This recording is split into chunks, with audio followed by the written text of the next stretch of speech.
Hello. In this video of Where the Demon Lurks, we're going to start Morris's route.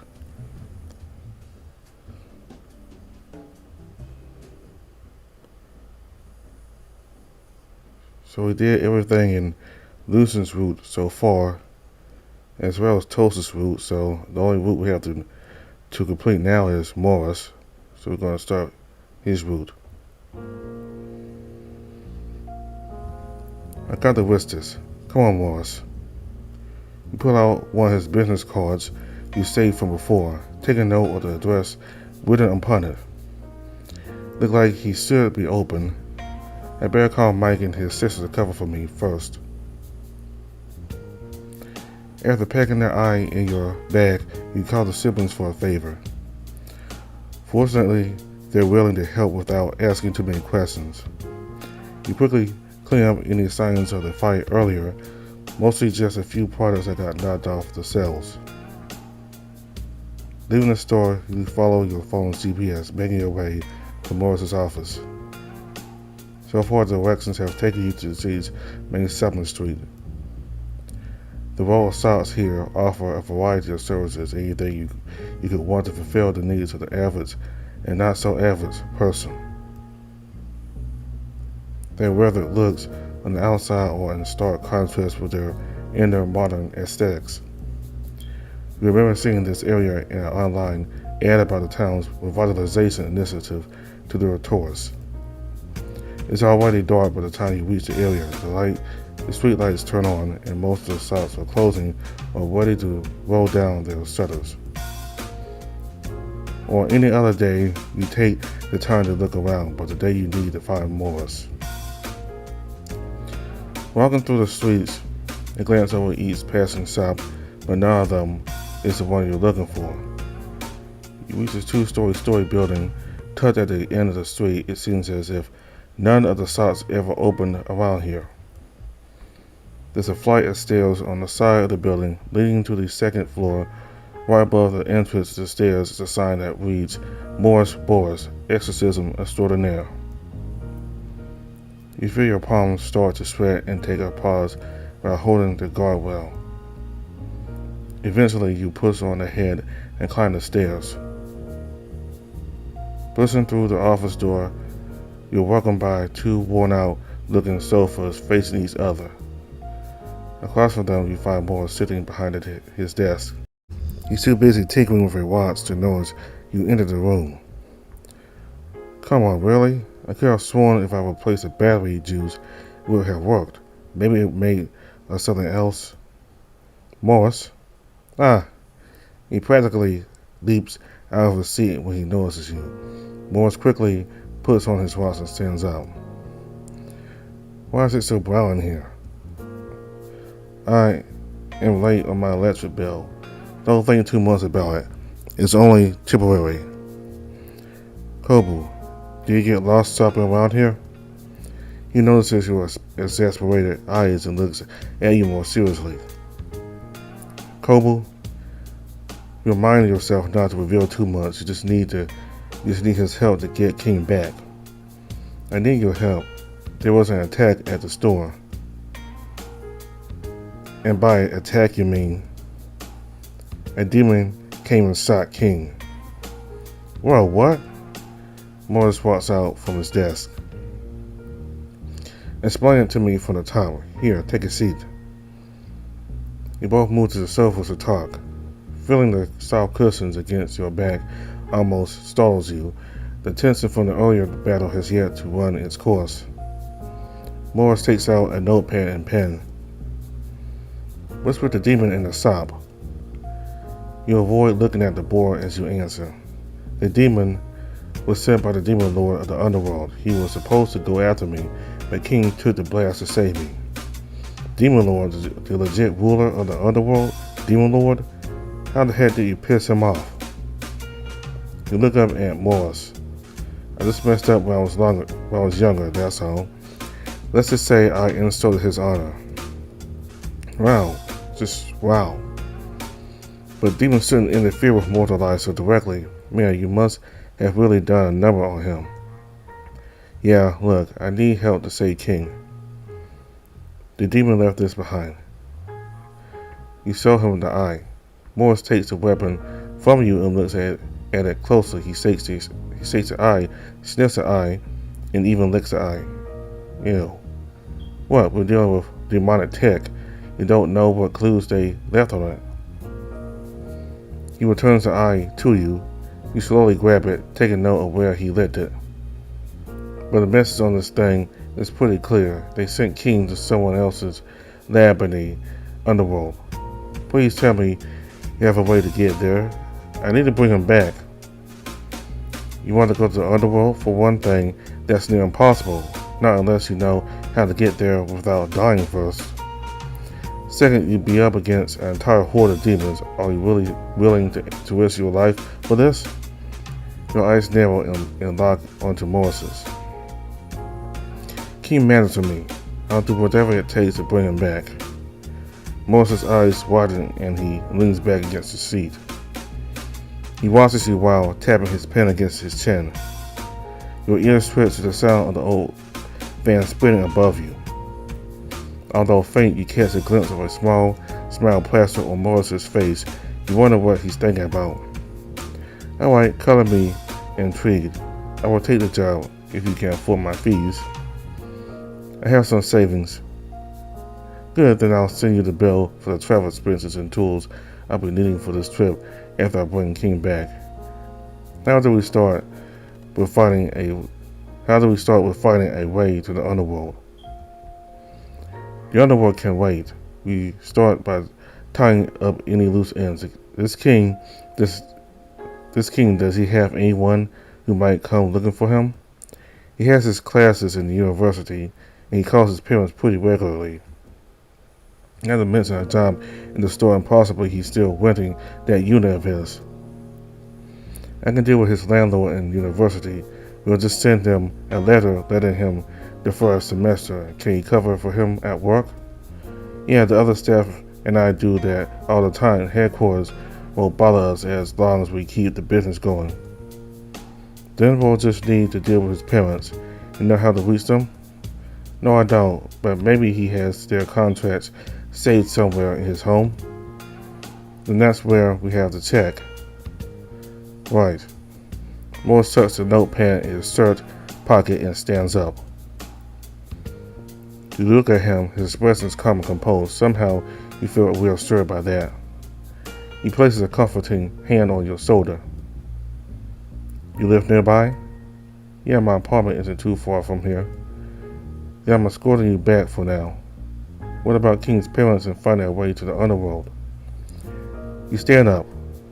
You're in no state to do any of that.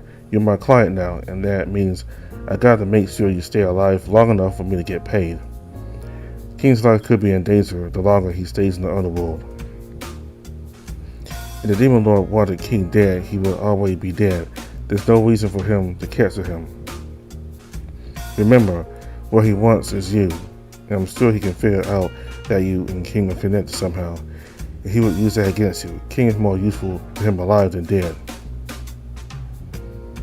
You try to process what Morris is saying, but you're too tired to come up with a counter argument. So go home and rest. Besides, I need to set up some charms so at least you don't get attacked while you're asleep. You sigh and droop your shoulders. Maybe you're right. I know I'm right. Now come on. We'll even get some pizza for the night. You're paying, of course. Yeah. With that, the two of you head back to your apartment. It feels like time slows to a crawl as Morris follows you home. Your mind is unable to focus on anything but him watching silently.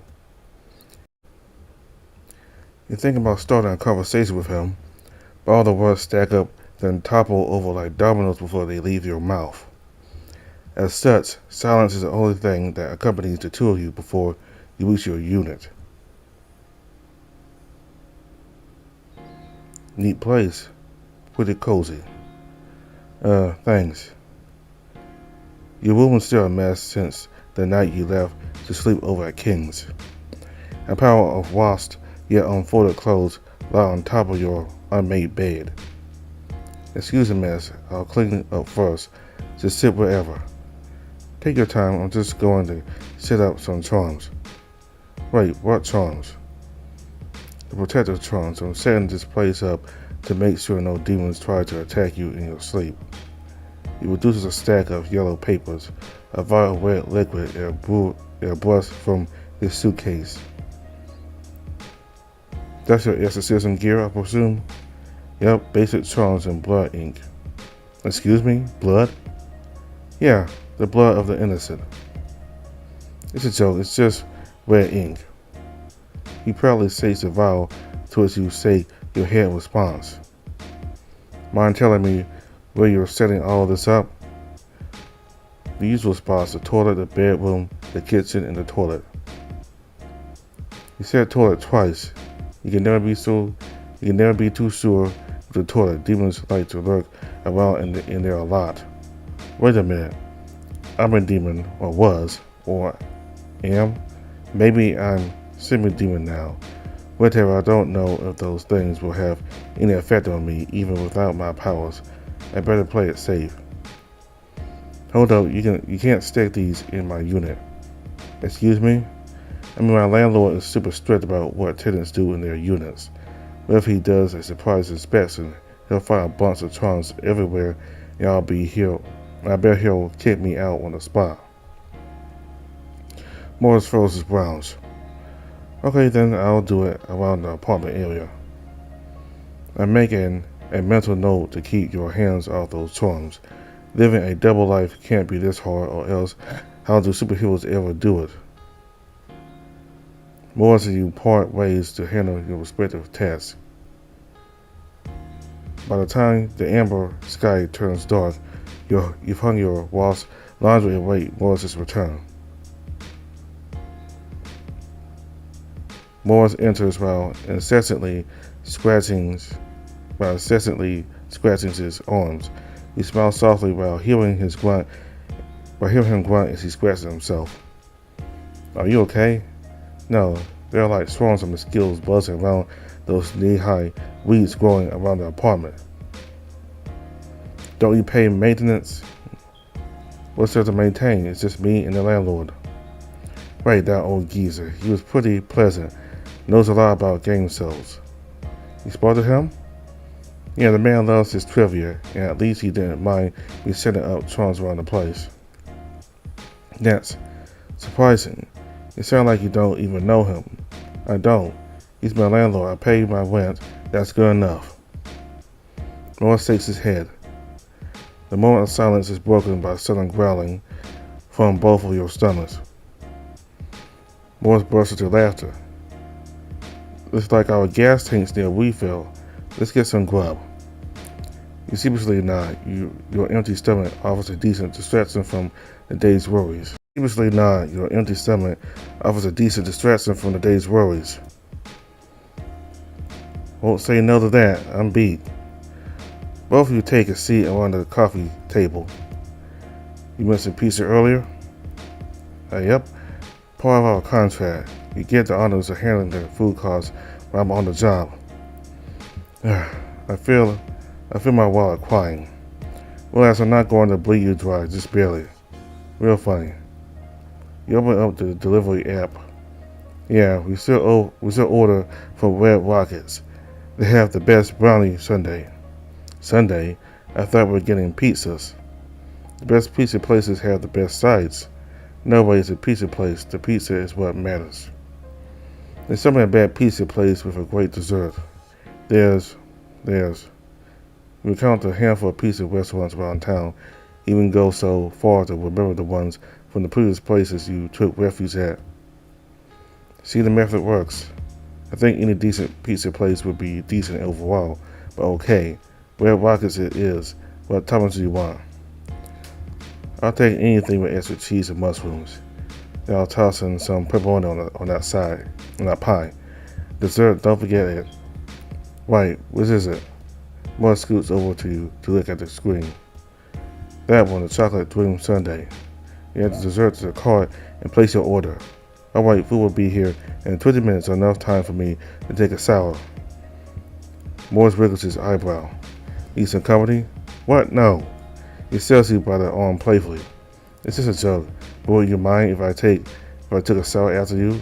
I'm starting to smell like well, like me. Now that you're missing it, our combined fuck is no joke. But I don't think I have any clothes that'll fit you. It's all good. I came prepared.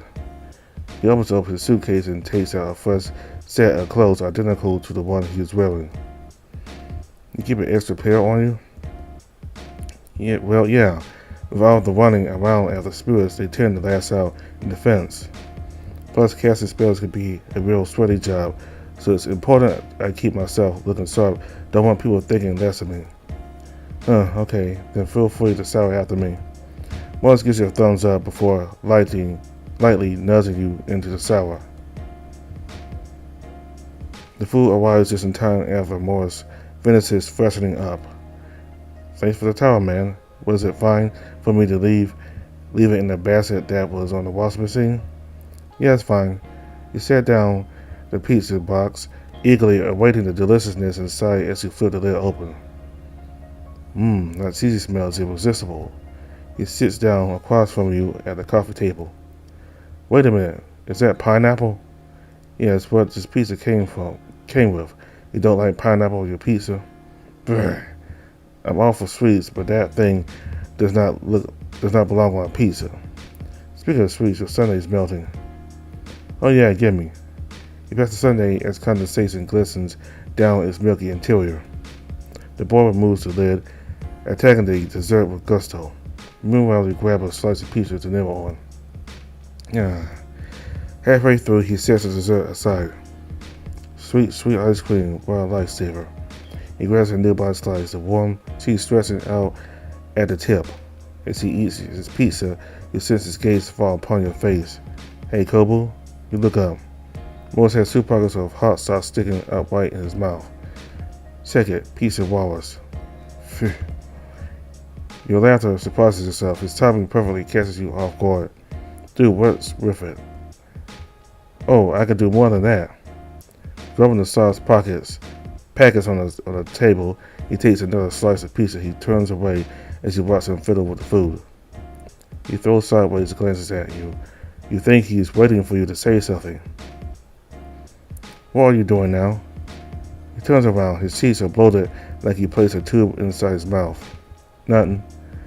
The pizza slice unfolds out his mouth as he talks.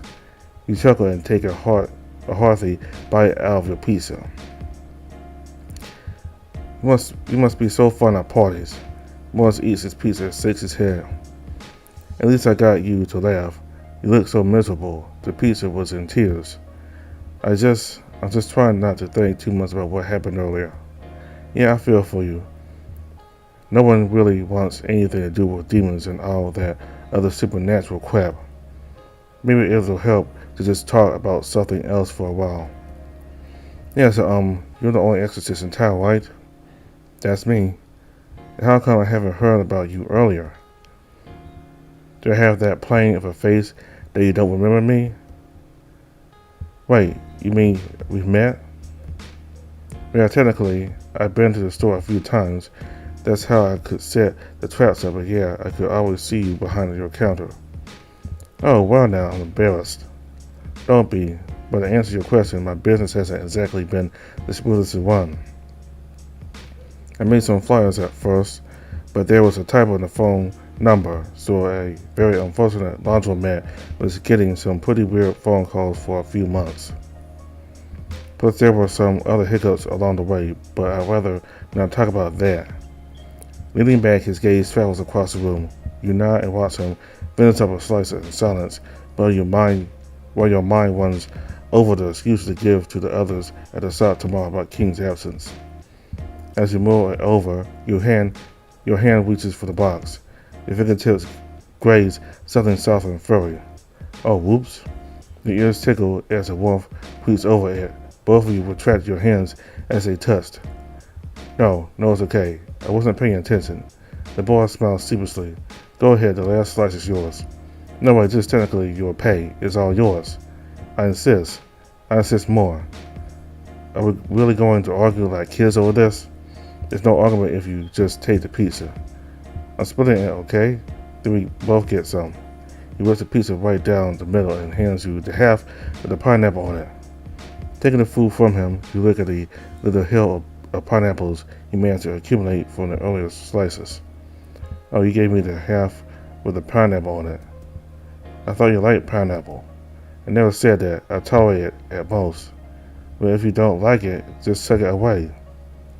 I don't want to waste food, though. It's part of the pizza. Yeah, well, burnt parts are also part of the pizza.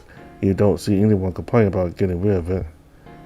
He leans over the table and takes the pineapple off your pizza. Done. Everyone's happy. Sure. In a few moments or two, you finish eating, and after cleaning things up, you escort Morris to the door. Alright, I think you're set for the night. If anything goes bump in the night, call me. Maybe I can join in on the fun. Huh. You got work tomorrow? Yep, Mike and his sister covered for me today, so I had to take over. Got a text earlier that each of us will have to run ourselves on our own since King is around. And I'll stop by after work to pick you up. I don't have any demon repellent on me, so be careful. I will. Afterwards, we'll stop by King's place. We are off work. Right, calling the parents.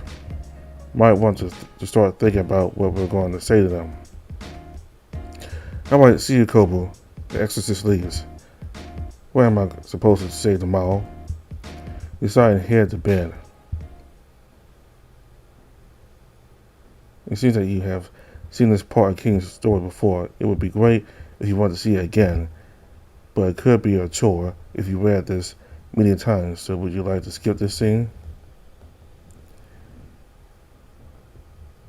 While we play the scene in Lucian's route, we skipped this part in Toast's route, so we're going to skip it again. You want to see this part, you go look at Lucian's video.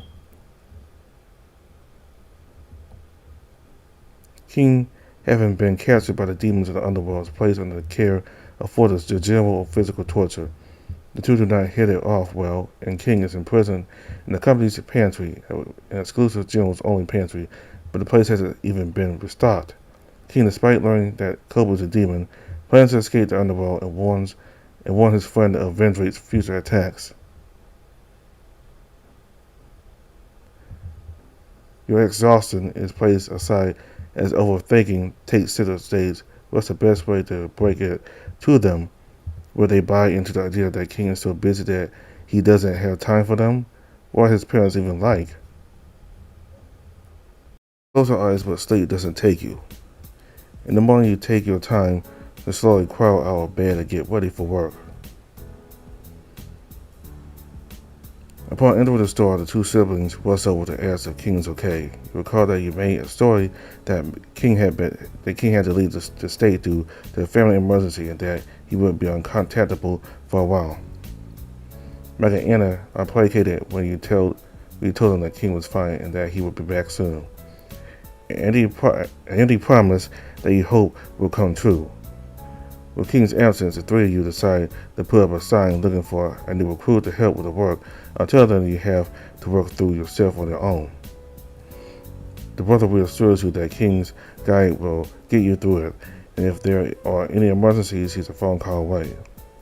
He will only help with depositing the earnings of the day into the company bank account. You have no choice but to go along with the plan. Then the duo will return home, leaving you in charge. Find King's guide lying on the counter. Rest of the cover, you feel the tough wrinkle of the paper King used to decorate it. You pick up the book and open to the first page. There's a sticky note inside. I believe in you, King. Guilt and concern sledgehammers your heart into a million pieces. You feel tears building up, but you slap your cheeks to snap out of it. The time for crying will come later, after King is saved. Reading the book tightly, you burn the instructions to your memory before getting to work. Through the day, you barely have a chance to catch a break while juggling between managing the counter, restocking the shelves, and figuring out the paperwork to order new supplies. The end of yourself cannot come sooner. your arm shiver as the temperature inside the cell drops. Mike enters his raincoat, smiling and looking ready to take your place. Better hurry, Kobu. I smell rain coming our way. Rain? Crap, I don't have an umbrella. Me either. You can borrow my raincoat if you need it. No, it's fine. You might need it yourself later. I have a friend coming over. He'll probably have a spare. See you. Alright. Stepping outside the shop's awning does little to protect you from the cold, wet wind blowing against your mane. Soon enough, the pitter-patter turns to rumbles as a torrent of rain blankets the streets. This doesn't look like it will clear up fast. I better call him to come. Too late. In the distance, you can see Morris running over. Sorry I'm late. Walking through this rain is like finding a waterfall. Ready to go? Why are you in such a hurry? I just got a call. Another client can't wait any longer. They need me to help them with an issue at their house. So after we deal with King's place, we gotta go there. We? Yes, we. I'm not making twice the trip to drop you off, then head to their place. Your lips curl into a frown, just when you thought you could have the night to yourself. Alright, I guess. Let's go. Wait, I don't have an umbrella. Oh, then we'll share. That's enough room here. You don't think it's weird? Two guys want an umbrella? Does it look like we have a choice? Come on. Is that or I'm going without you. Okay. Sticking close to him, you both walk through the rain to King's apartment. With every step your mind questions your very presence. He's not saying anything, should I? I haven't showered since this morning. Maybe he noticed it but doesn't want to point it out. Your shoulder brushes against his. You instinctively shuffle aside, but the boy's hand reaches out and pulls you closer to him. Hey, you're going to get wet. Stick close. The warmth of his firm grip fills you with reassurance, seeing that Morris is unbothered by your closeness. You begin to hear the rain again.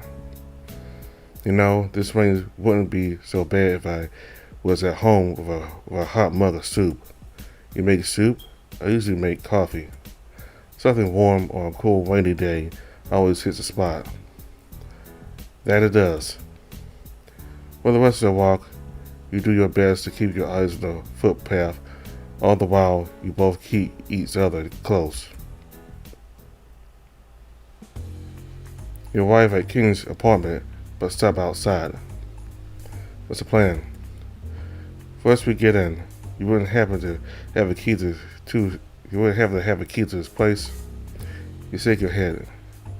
They were breaking in. Just be my lookout while I pick the lock. You know how to pick locks? It's handy in this job. What if someone catches us? I'll be fine. I mean, my contract does state that you bear all responsibilities in the case of legal complications for my actions. I didn't agree to that. Heck, I didn't even sign anything. Oh, fuck. What? What? Yes? Yeah? Yeah? Yes. No, I'm not hungry right now. Welcome. Yeah, this week. Yeah, I gotta do something tomorrow.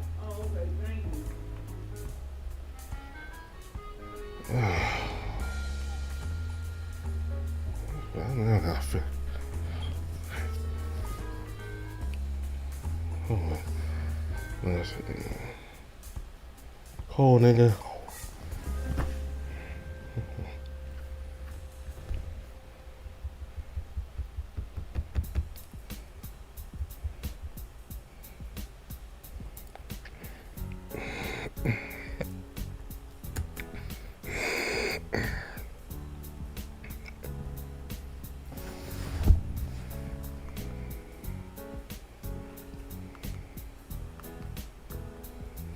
Video progress on 40 minutes, 26 seconds, 8 minutes, 29 seconds. Pause.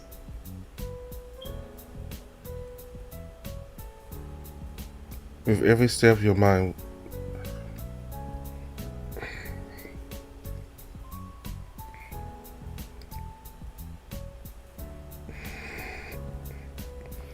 What?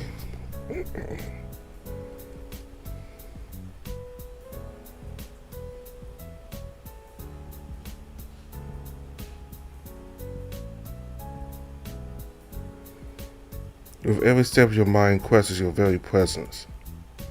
He's not saying anything, should I?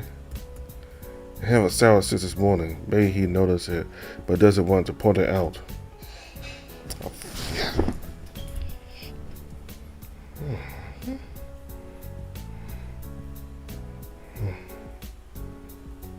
Right here.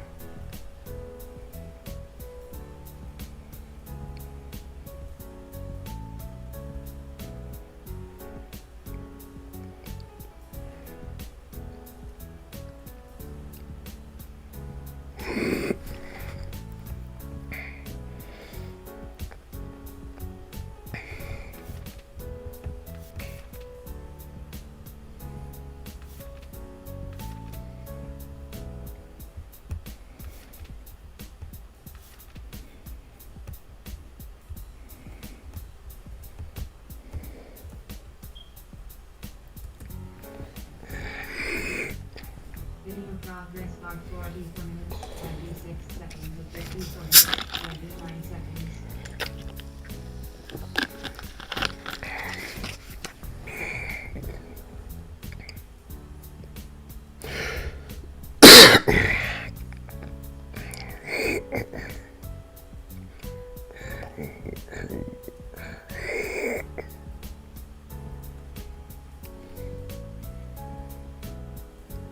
With every step your mind questions your very presence. He's not saying anything, should I? I haven't showered since this morning. Maybe he noticed it, but doesn't want to point it out. Your shoulder brushes against his. You instinctively shuffle aside, but the boy's hand reaches out and pulls you closer to him. Hey, you're going to get wet. Stick close. His warmth of his firm grip fills you with reassurance. Seeing that Morris is unbothered by your closeness, you begin to hear the rain again. You know, this rain wouldn't be so bad if I was at home with a hot mug of soup. You make soup? I usually make coffee. Something warm on a cool rainy day always hits the spot. That it does. For the rest of the walk, you do your best to keep your eyes on the footpath, all the while you both keep each other close. You arrive at King's apartment but stop outside. What's the plan? First we get in. You wouldn't happen to have a key to this place? You shake your head. Then we're breaking in. Just be my lookout while I pick the lock. You know how to pick locks? It's handy in this job. What if someone catches us? I'll be fine. I mean, my contract does state that you bear all responsibilities in the case of legal complications for my actions. I didn't agree to that. Heck, I didn't even sign anything. I'm joking. We're both done for if someone reports us, so keep an eye out while I do my job.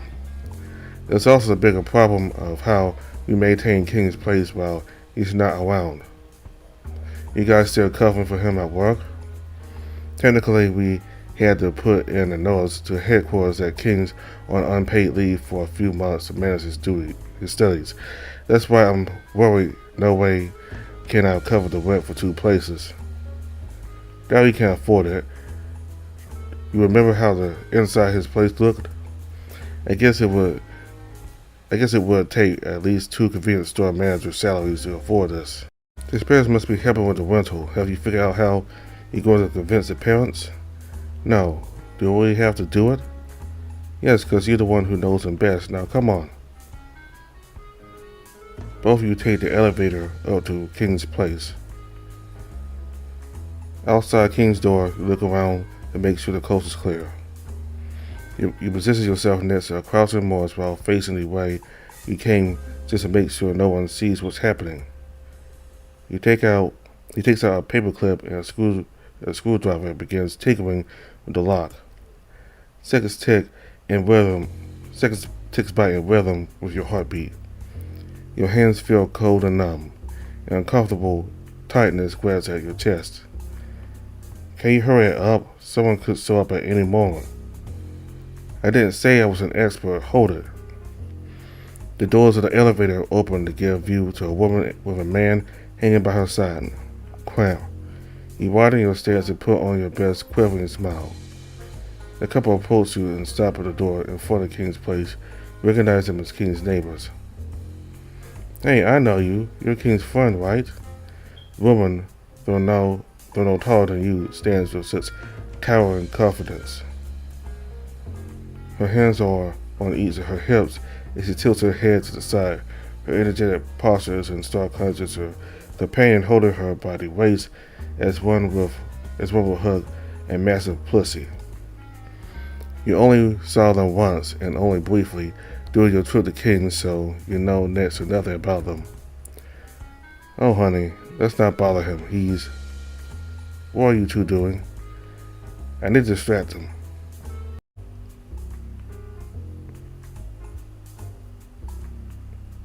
I could ask you the same thing. What are you two doing? What we're doing is none of your business. Is this fess up? Are you two doing something illegal? Call security, honey. These two look like trouble. Morris grips you by the shoulder as he gently moves you to the side. He smells wider than usual. Well, sorry about that, folks. Buddy, I told you to lay off all those drinks last night. The boy stands in front of you and sends a hand to the couple. The name's Morris. I'm here as a home spiritual consultant. A home spiritual consultant? I've never heard of that before. My line of work is pretty niche. I basically offer home decorating consultation to help raise the spiritual harmony in someone's home.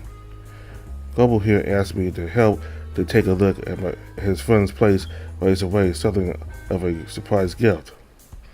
And when I come to think of it, we haven't heard King's cooking since yesterday. The little guy is always cooking something up for us to try. Morris turns to you. His pupils dart towards the door repeatedly. His family had an emergency, so he had to leave and help them straight away.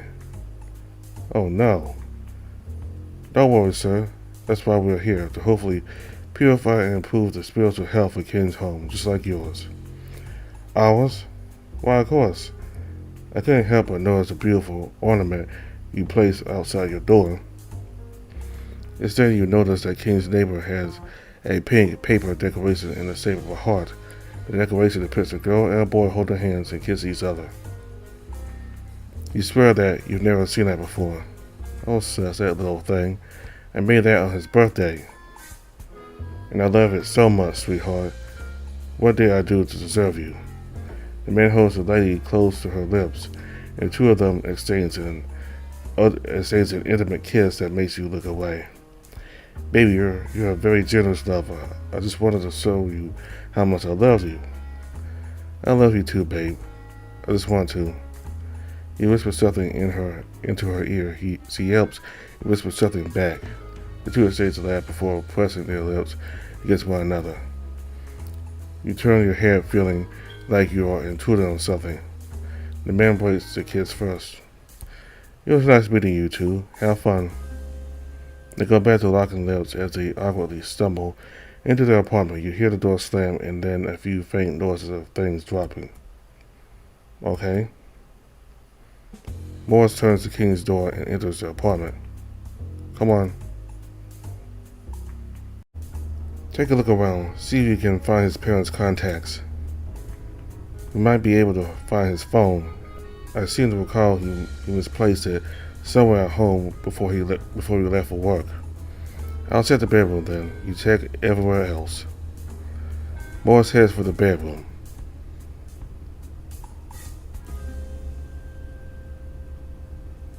The living room is still pristine as the day you left with King. You search the stand where the TV sits upon. No phone here. A few loose rubber bands and pins are scattered on the top of the stand. To the right of the TV, you find a handful of anime figurines. One of them is a cheap bootleg version of the protagonist of the anime the two of you are currently watching. The cross-eyed faces, an obvious giveaway to his illegitimacy. Crouching down, you find you find King's movie collections made up of various formats, mostly DVDs and Blu-rays. He has a complete collection of mobile files and an animated movie about a cat that can turn into a magic bus. Can I borrow this while he's away? What am I saying? Focus, Kobu. You end your search with no information on King's parents. You enter the bathroom. It's a tight space with a small white porcelain sink. On the sink, there are 2 cups with 2 brushes inside. The red cup has King written on it, while the blue one has your name. You hold your cup up close. You gave this to me the first time we met. Bittersweet memories of when he first presented you the cup and toothbrush surface. You remember the way he doted on you when he invited you to live with him, and you thought he was overbearing and suspicious. Yet when he gave you this cup, those doubts went away, and you truly believed you had found a new friend. You hovered the cup over where you took it until you were prepared to put it back down. Looking around the overhead cabinet, you find bottles of shampoos, soap, pink fur dye, and cosmetic Star State stickers. And here I thought he drew that star on his face every day. Alice, there is no information about King's parents here. You leave the room.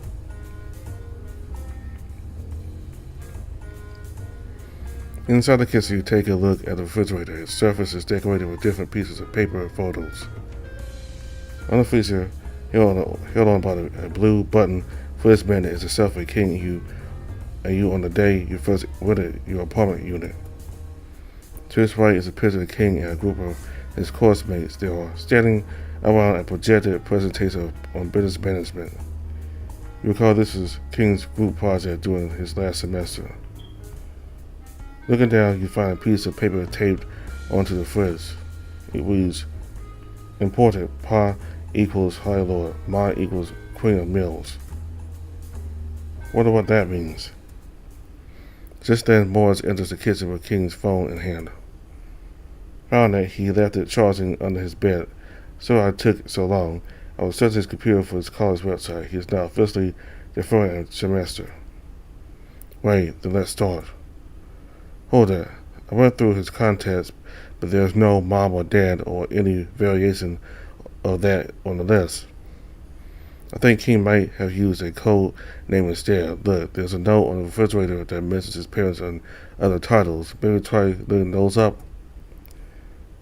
Let me see. Nope, no High Lord or Queen of Mills. Yeah, these titles must mean something. Imaginary light bulb lights up above your head. Is my name in his contact list? It's not. Well, let's hope there's a clue there. You pull out your phone to call King. The phone on Morris's hand rings. It says Nedwin. Nedwin, that's the name of the Overlord from DDXIV. Overlord, High Lord, Queen of Mills. Wait, it's not Queen of Mills, it's Queen of Seals. All 3 titles are from the game. In that case, then there's a chance there. Morris scrolls through the phone for a few minutes. Here we go. According to their chat records, these are them. The dad is under Skolzen and the mom is under Luna. You know the names of the game characters? I play when I have the time. As you memorize the names of these 2 NPCs, I think they were the first 2 you meet at the starter village. Then you know how far into the game I am. Okay, take your pick. Who do you want to talk to? Wait, why me? You know him better. I'm assuming that you know how to sort of talk like him, or at least know enough that you won't come off as suspicious. I doubt that matters when I don't sound like King at all. You're not going to call them. Just use the chat. He hands you the phone. I can't believe I'm going to lie to his parents. You pace around the kitchen several times while gripping the phone tightly. Really? You're second guessing yourself now? Look, I get paid either way. You wiggle your nose and avoid his gaze. He rests his hands on his hips and shakes his head. Look, think about it like this. This isn't your guilt to bear. What? Let me be the one responsible for this. You're just doing what I say. If this goes south, I'm the one to blame, not you. Okay. And what exactly am I doing? What if they start asking questions I don't know what to say then? Relax, we'll play it by ear. I'll be here the whole time. If things aren't working, I'll help. Just imagine like you're talking to your real parents. The only parent you ever knew would never have the time to be concerned by your comings and goings. Just start with a reason that King won't be reachable for a few months. Maybe. I'll say my phone's broken so they can't call and message me for a few months. They might say a new phone. Try thinking of somewhere or something that wouldn't need them to try to call you. Okay, I'm going to say King is going to a camp for a few months and there's no phones allowed there. That could work. Give it a go. Alright, first, who do I pick?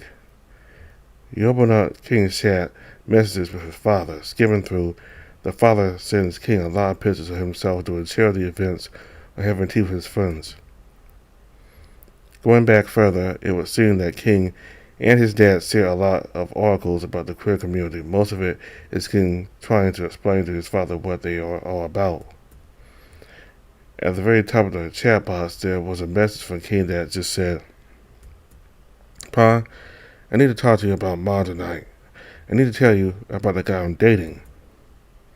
He answered from his father's chat box. I talked with Mom all about.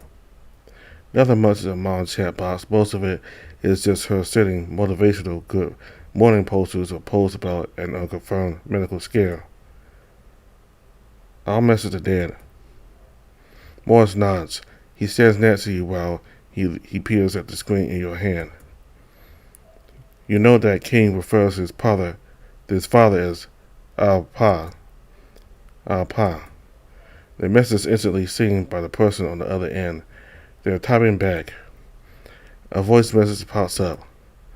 Oh boy, where have you been? I tried to call you so many times last night, but you didn't answer. I'll call you now. The screen switches to an incoming call alert. You look over at Morris. Crap, what did I do? If you answer it, then he'll know something's up. You quickly hit the cancel button. You quickly hit the cancel call button and follow it up with a message. King would say, maybe. Pa, I need to talk to you about something important, but I can't take the call right now. Huh? If it's so important, then we should talk on the phone. Please, Pa, this is something very important. I don't think I can hold back my tears if I say this directly to you. It takes a good minute before the next voice message pops up. Oh boy, what is it that you want to talk about? It's a Mom. I think they're tag teaming in this chat. Stay calm, just stay calm. Oh Ma, okay, don't get mad, but I'm going away to be a counselor at camp. The next reply comes instantly. Camp? What camp? What about your studies? Pa, he says he is going to a camp. King Dumblewick, you better start explaining yourself. It's not a bit, it's just a sudden opportunity, and I wanted to go experience it. Getting away from all for a semester. A semester? What kind of camp is this? Why is it so important you have to miss a semester? You look at Morris, but he just shakes his head, unsure what to advise on either. Bodybuilding. Bodybuilding? You? No offense, son, but what makes you suitable to be a counselor at a bodybuilding camp? Ah, yeah, counselor can do other things. Maybe he is just helping them help the other counselors who are actually training them. It's still a silly idea. How is this going to help you with your degree? Better you counsel. Just forget the idea. Your neck feels warm. I know about food, Pa. Bodybuilders need to eat too. Plus, I want to use this time to figure myself out. This again? Oh boy, don't waste your time and energy on something like this. Studying is important. My friend is looking for someone to manage his business, and I already said you would be looking for a job after you graduate. Maybe you can talk to the camp people. Ask to just let you stay there for a week, but not for 3 months. Now I want to stay for the whole thing. This is important to me. I promised the camp I would help out. Son, please, you think the job market is going to be good the later you graduate? This is a part, King. Your ears are burning now. Their persistence chinks away at you. This is the parade all over again. You want to go and dance around with men in your colorful outfits. Think about your future. Just listen to us.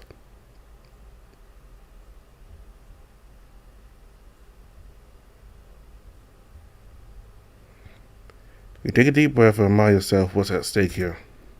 Ma, Pa, I know you're worried, but I assure you I will be fine. This is important to me, and I want to do it so I can focus on my future. Please, I need this.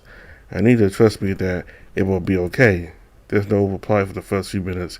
You wait there too mad to want to continue talking. Morris passed you on the shoulder. Another voice message appears. Do you have enough money for the 3 months there? Clothes, shoes, towels? I have enough and they'll provide some too. Where exactly is this camp? It's somewhere in the forest area in Kibbleton. They don't show up on the GPS because they are brand new. A bodybuilding camp in the middle of the forest. What would they think of next?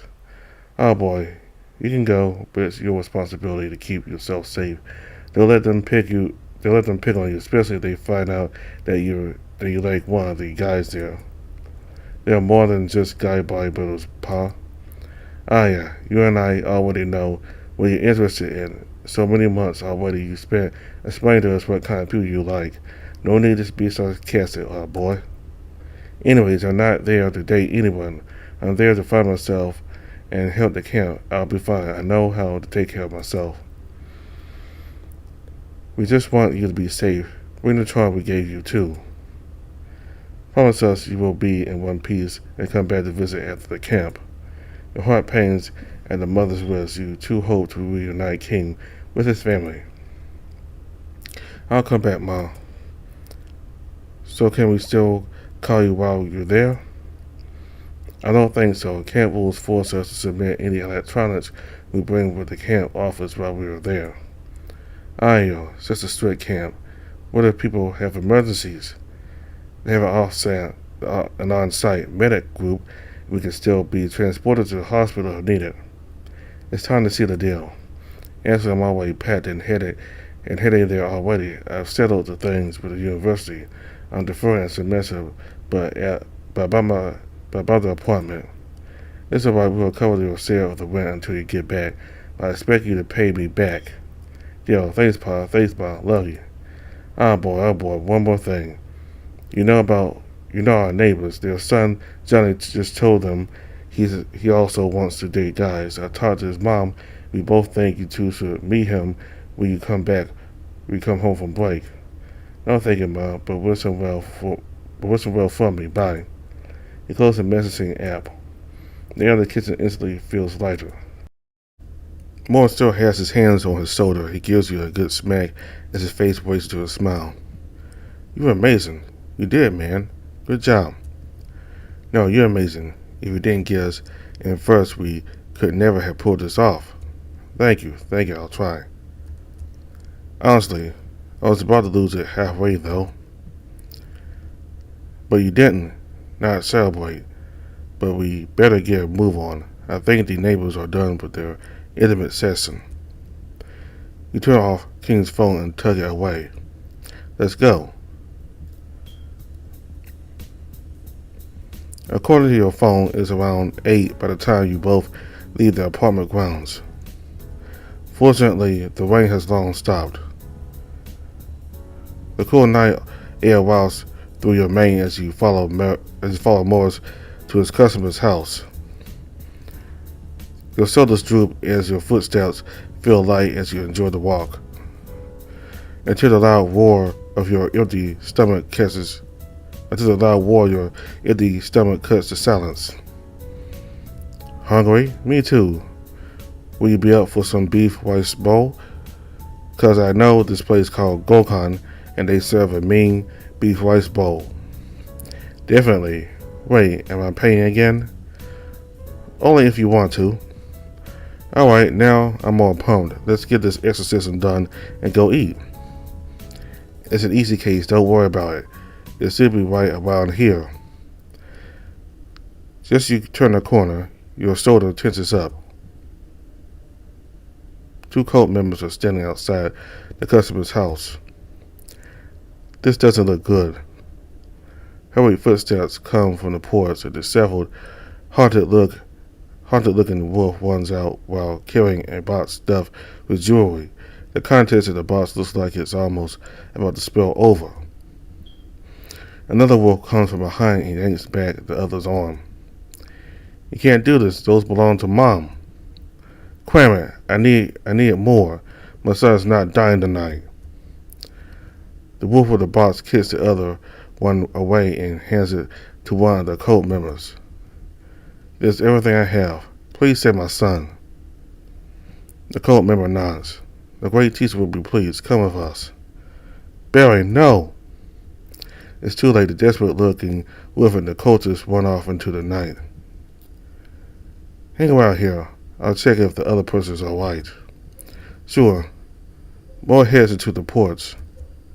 They managed to recruit someone. Those guys are more dangerous than they look. Someone should do something about them. Agree. What, Toast? What are you doing here? Hey there, buddy. I was following those guys in the hoodies just now and just happened to run into you. Wait, I'm with Morris, the exorcist. You gotta get out of here before he sees you. Yeah, I saw. Wizards are cool. Hanging with the guy who tried to capture and eat me. Thought we were supposed to be partners. Toast, please, you need to leave before Morris sees you. Hang on, I can overlook the whole teaming up with my enemy if you can help me out. Huh? His smile disappears as he lowers his voice. It's the same honest, desperate look he had back in the store, a desperation that reminds you of the time King saved you. Help you with what? It's a code. Hey, get away from him, evil spirit. A magic circle appears on top of the boy's right hand. It glows red hot, emanating an almost unbearable heat even from where you're standing. Save me, partner. The ghost covers behind you. Move, Kobu. You raise your arms up in defiance. Stop this, Morris. He's not a threat. Step away. He'll say anything to use you. No, he won't. You don't know that. He's a goddamn ghost. A condemned soul by the smell of it. I know he isn't a threat because he's an idiot. Hey. You stare down the boar. The only thing helping you stand your ground is the gut feeling that the ghost behind you really needs help. Morris's gaze softens slowly. He sighs and puts his hand down. The magic circle breaks away. Alright, boy. Don't disagree with him so quickly. I'm not an idiot.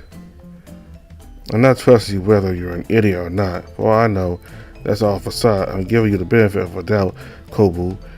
If that ghost, Toast. If Toast can stick around long enough and help us with the job, I'll let him leave quietly. You hear that? You got a second chance. Or I can hightail it out of here. Goodbye, second. Morris fires a fireball that zooms past your head and explodes in the distance, erupting into a volley of magical fire. Toast audibly goes next to you. At the same time, you sense something is amiss, as though you see shifting energy waves around the boar's body. Unsure at what you're seeing, you choose to keep quiet. Try that again, I won't miss. The boar clutches his bandaged forearm tightly. His right cheek twitches. Now come with me. The customer has already calmed down enough to talk. Toast, you first, and keep your trap shut while we're talking. Toast whines, but does as he's told. So to keep you waiting, this is my associate Kobu. Hello. Hi, are you okay? Did those hooded weirdos hurt you? We could call the authorities for help. No, thank you, but I'm fine. There's no point getting anyone else involved. Don't want my brother to get into any more trouble than he already is in. You mean the guy with the jewelry box earlier? Yeah, he's the one who brought the cultists here. Before you get the wrong idea, they only stood outside and watched. One more thing to add to my list of unfortunate events, I suppose. Maybe you all should just go home. I don't think you can do anything about my house anyhow. Now, give us a shot first. After all you went through tonight, you wouldn't want the curse to make things worse, right? There's a curse? Yep, I can smell it from here. Brr, this house stinks. Who died in there? You sniff the air and twist your face. The smell is faint. There's a rotten, sour scent of a curse permeating from the house. I knew something was off when I got this place. It was just a cheap price. Can you tell us anything about the history of the house? That'll help us to know what kind of curse we're dealing with. According to our neighbors, the house used to be owned by a loving couple. The husband was a successful composer, but after some time he hit a block and couldn't make anything. Worse still, the wife had just given birth to a child. The family was torn apart from their financial troubles and the husband's accusations that the wife was sleeping with someone else. Did she though? No one knows. They said the divorce was messy and the wife got the house and the settlement. However, after the wife and her next lover started living together, they said she started complaining about voices whispering to her in the kitchen. Also, that she kept seeing her ex-husband in the house even though he was oceans away from the town. Last they saw of her, she was taken away for mental health treatment. The house was put up for sale by the wife's family. They renovated everything inside, but ever since I moved in last month, I could feel a presence. Like whenever I'm in the kitchen, things would not be where I last put them. And sometimes when I'm not doing anything, I can hear someone cursing me to die. You sure you're not hearing things? I'm sure, okay? I don't assume I'm crazy. I've got my ears checked. I know those things aren't real, but they keep happening. Ruth raises their voice at that last sentence. Morris brings his hands up by your side to signal to you to wait and listen first. And worse yet is what's keeping me awake at night, the sound of footsteps coming up the staircase. And live alone, there shouldn't be anyone else here. Every day I can hear the footsteps coming closer and closer. It's only a matter of time before it reaches the foot of my bed. Then, all right, I think we've heard enough. It's possible the disgruntled ex-husband might have laid a curse in the house before the divorce. Usually, these kinds of emotionally charged curses are hard to remove. Even if the ritual site is destroyed physically, it can still leave an effect unless the place is cleansed. Right, you don't think the curse is the reason your brother joined the cult?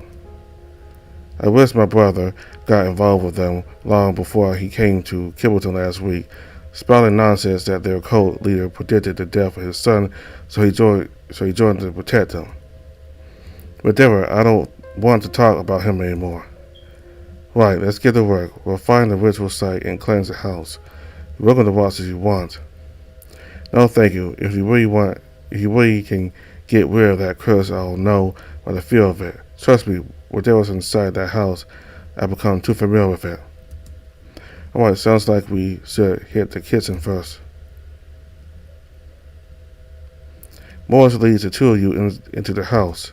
The moment you step inside, the scent of the curse hits your nostrils hard.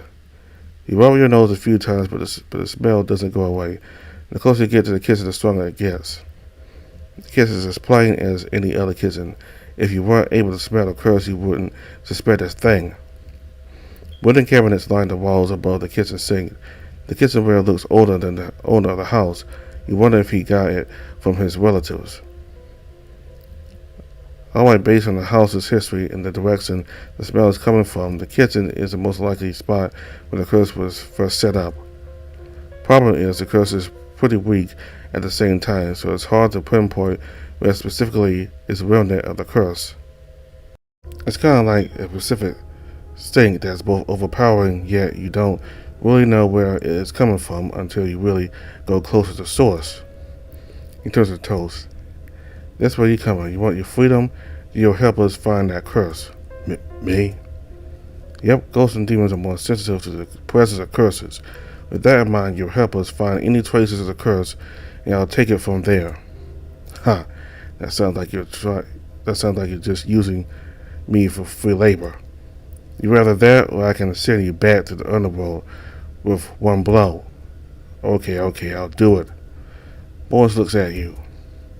Keep an eye on him while I prepare my gear. Oh, okay. The boy pulls out a salt bag and several charms from his pockets and proceeds to check them. As Morris said, you can sense remnants of the curse right in his kitchen. Your stomach turns at the smell.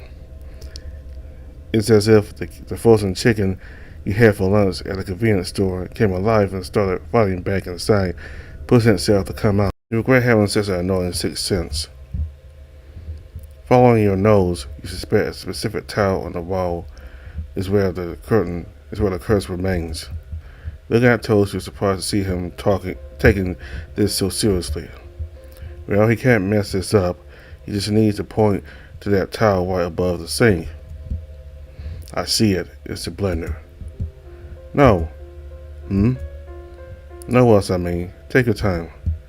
The boy goes back to counting and preparing his tools. You move closer to Toast and hiss at him. Are you sure that's where the curse was drawn? Absolutely, my gut is never wrong. I mean, let's double check. What about that weird tile over here? That looks pretty sus. Maybe, but that blender though is suspiciously red all over. Yeah. Walk over to the counter and set up the blender inside the cabinet below. Oh, I see it now. The tile over there has some dark, shadowy tentacles coming out of it. You pull out the towel. There's a faint red line drawn on the cement wall. Turning over to Morris, you call him over. Yep, that's a curse right there.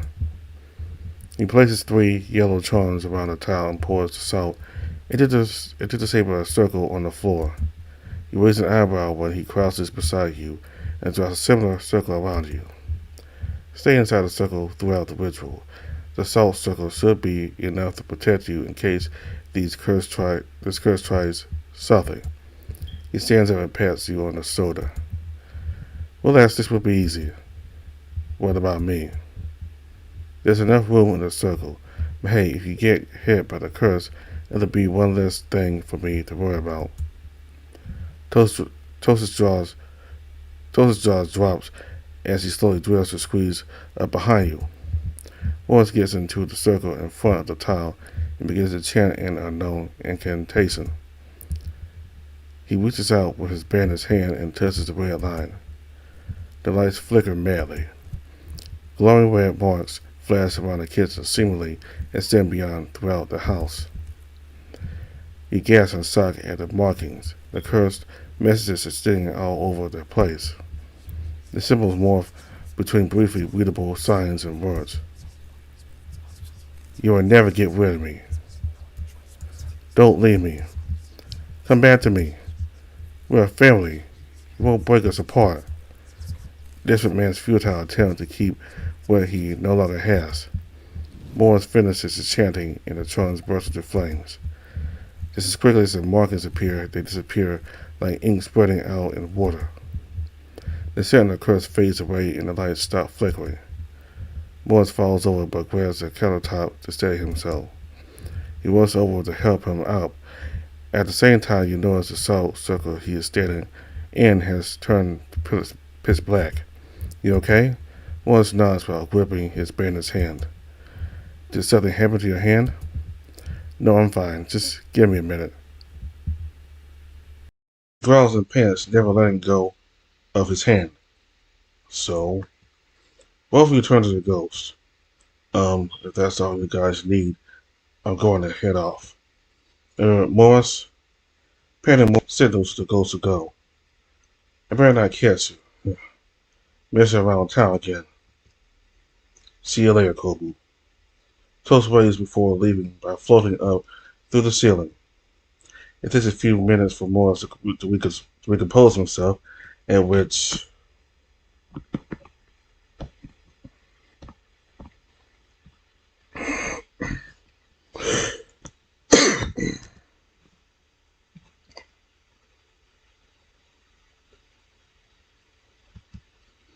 he growls and pants, never letting go of his hand. So, both of you turn to the ghost. If that's all you guys need, I'm going to head off. Morris? Panting, Morris signals to the ghost to go. I better not catch you messing around town again. See you later, Kobu. Toast raised before leaving by floating up through the ceiling. It takes a few minutes for Morris to recompose himself, at which point the customer re-enters the house. I saw the lights flickering from outside. What happened? We did it. The coast is broken. The roof walks around the kitchen, looking around with his eyes wide open. He touches everything and breathes a sigh of relief each time. It's quiet. Thank you. I don't know how you did it, but the air never felt cleaner. Excuse the salt on the ground. It was part of the ritual. That's all right. I'll clean it myself. Here, your payment is promised. Morris takes a brown envelope from the wolf. He flips through the wire of cash inside before tucking it away. All right. Well, if you ever need an exorcist or know anyone who's looking for one, you have my number. Thank you. Thank you. At least I'll finally be able to rest in my own home. Good luck with your brother, too. Yes, I'll look into his condition after I'm fully back in my usual self. The two of you bow politely before leaving the person's house. Afterwards, you both head for the beef bowl South was mentioned earlier. I'm going to get one. No, two bowls later. Better yet, I could splurge on a supersized bowl. Did you say something about not having rent money when we first met? All right. Besides, I still got to get a few more jobs done before I am out of the red. Anyways, that was pretty cool seeing you do actual exorcism work. You make it sound like I don't do that usually. Just saying. You look up at the night sky, thoughts about the phone call you made. The king's parents still lingers in your mind. How are we looking? How are we going to find a way to get the king? I have an idea. We could see if there's anything on that in the exorcist text. What's that? It's a note left behind by previous exorcists in my clan. I'm hoping someone has some experience with bringing people back from the underworld. What if we don't find it though? Then we keep searching. It's only over when we give up. I haven't failed a customer yet, nor do I intend to start now. But I will need your help going through them. Are you free tomorrow? I've got the morning shift again, but I can come by after that. Great. Then come by my office. There's a lot of reading material to go through, and I'll need an extra pair of eyes to do it. Your clan should consider digitizing your text. Put it online. Then it's easy to search. We tried that once. I think we ended up cursing everyone's computers. You break into laughter. The restaurant is still a while away, but you don't mind the walk. You think the guy's brother will be alright? Me and our code, where if he doesn't end up dead, what's the worst that could happen? He gets to be in a community with like-minded peers. They probably have a lot of group activities with me. No, seriously, they're bad news. You slow your steps as you recall what the hyena said. Just remember something. Toast wanted help with the cult. The ghost wants help with them. Why? Is he a vengeful spirit who wants to avenge our cultists who killed him? I don't know. I never found out. Maybe I'll ask him if I see him again. No, if you see him, you can call me. I'm not letting him try to possess you. I doubt he's strong enough to do that. He barely found a curse earlier. Speaking of curses back there, that's one. That one was pretty mild, since most of the original markings had been removed prior. Did it bother you? Because I'm sorry I dragged you into this at last minute. Er, no. If you see him, you call me. And not letting him try to possess you.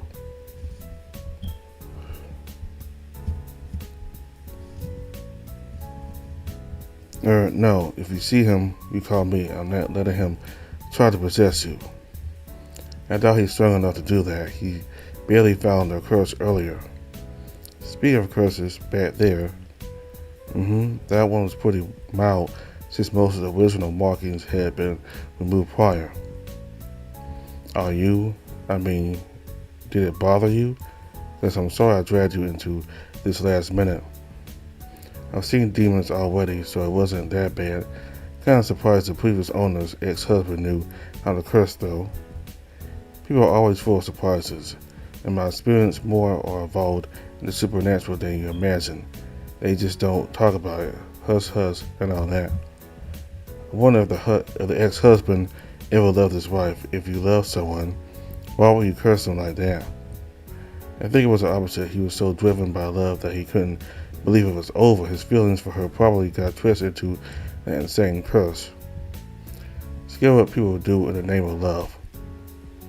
Well, love's a bitch. That's why it isn't for me. Really? There's always so much on my plate. I got my career to think about. And bills to pay. My career too. Oh wow, just no time for love, huh? How do you juggle all that? More shrugs with a toothy grin. He looks ahead as his smile fades. Honestly, there's nothing much about me to love. What about romantic movies and TV shows? That's a different story. The two of you converse about the world of romantic comedies all the way to the restaurant. Dinner goes by smoothly and you both part ways after. Your hopes remain high that tomorrow you'll make progress towards finding King. That night you sleep well with a belly stuffed full of meat. Compared to the past few days, you're sleeping like a log. As you prepare for work, your phone buzzes. A message from Morris. Good luck at work. Remember we're meeting up in my office after you're done with your shift. He ends the message with a sticker of a cute boy waving at you. You smile gently.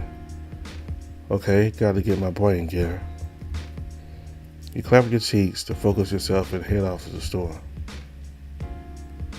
Today you're busy setting up a new promotional event. A hot dog company has teamed up with a popular anime to release a special figurine sale. For every three hot dogs people buy, they get a sticker. If they get 10, they can exchange them for a random package that may or may not contain a rare figurine. Overwhelmed at the concept, you thoroughly underestimate how popular the event will be. You're swept off your feet the entire shift, preparing sausages and prices. It's not until the alien yourself approaches that the barrage of orders dies down. Two customers remain, with only 15 minutes left on the clock. Anna and her brother have yet to arrive. You slump over the counter and overhear the customer's conversation. So what do you get? It's not the figurine my little brother wanted, but it's cute. Which one did he want? A special one, that golden version and the main mascot. Thank goodness you didn't get that one. What? Why? Look at this. It was posted online not too long ago. It says the two gang members around here are asking people if they pull the golden mascot. They're offering money to buy them. The short-haired woman gasped. That's so creepy. I'm getting goosebumps just thinking about it. Come on, we should go. I think the road is clear. The two customers leave in a rush. There's gang members after toys now. The world we live in. Still, you state to heart that there could be trouble after work. After minutes that take like an eternity, the siblings arrive. The duo mentioned they got held up by gang members in the streets, causing them to be late for work. Luckily, Anna was a tough woman who knew how to keep them at bay. Taking note of their story, you plan your route to Morris's office while avoiding them.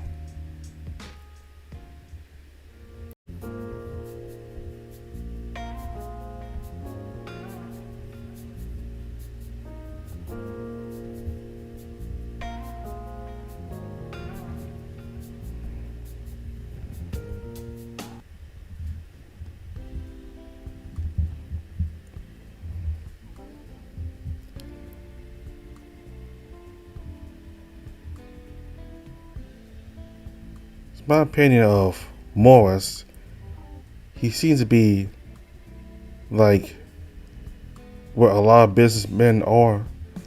You know, they're always expecting to get paid and always expecting you to compensate them. So he, in that aspect, he's like your typical businessman and always making sure that he gets paid for his services. And he seems like just a typical businessman to me.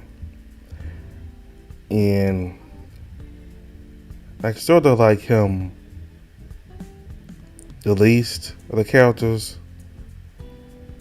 Though we do get some good things about him. Some like when they were in Kubo's apartment and he seems to be kind of understanding with Kubo about the predicament he's in, and as well as King, and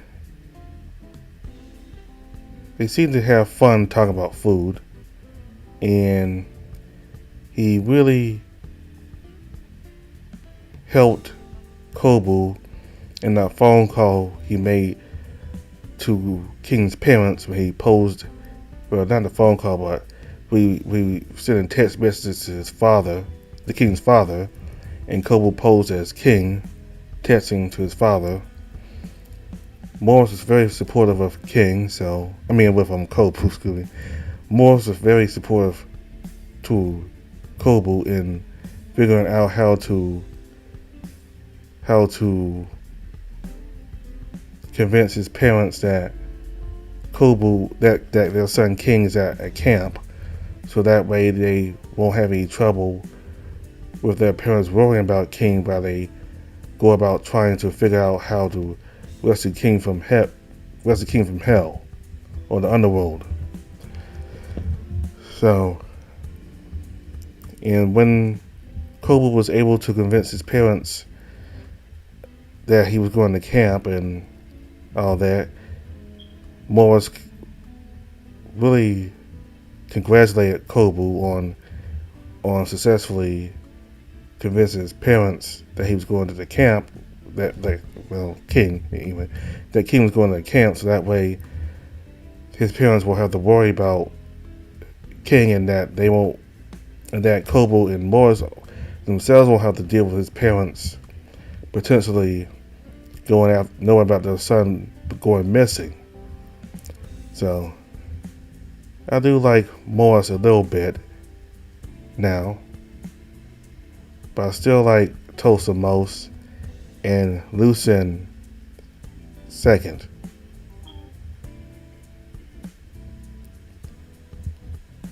Tulsa's like a fun character. He's very upbeat and always silly and making a lot of jokes. And Lucien, yeah, he seemed to, it seemed like to me Lucien and Morris are almost tied in my view, but I think Lucien edges out Morris a little bit. Now, we haven't finished Morris's route, so maybe I'll like Morris even more so by the time we finish the route. But right now, Lucien's like a number 2 and Morris is 3. Lucien's kind of like the uptight type, sort of dismissive towards mortals, though. I do like that part of him, that other part of him, where he is not the confident, uptight person he shows off to everybody else. That he does have issues with himself, and especially about his powers waning, and whether he can fulfill his job in helping Kubo become Demon Lord again. So it seems like every random person you see in this game, they look like a wolf. Every person you see is a wolf. So Anyway, so next time we'll finish off Morris's route, and then after that we'll be up to date with everything for where the demon lurks so far. So thank you all very much for watching. Goodbye.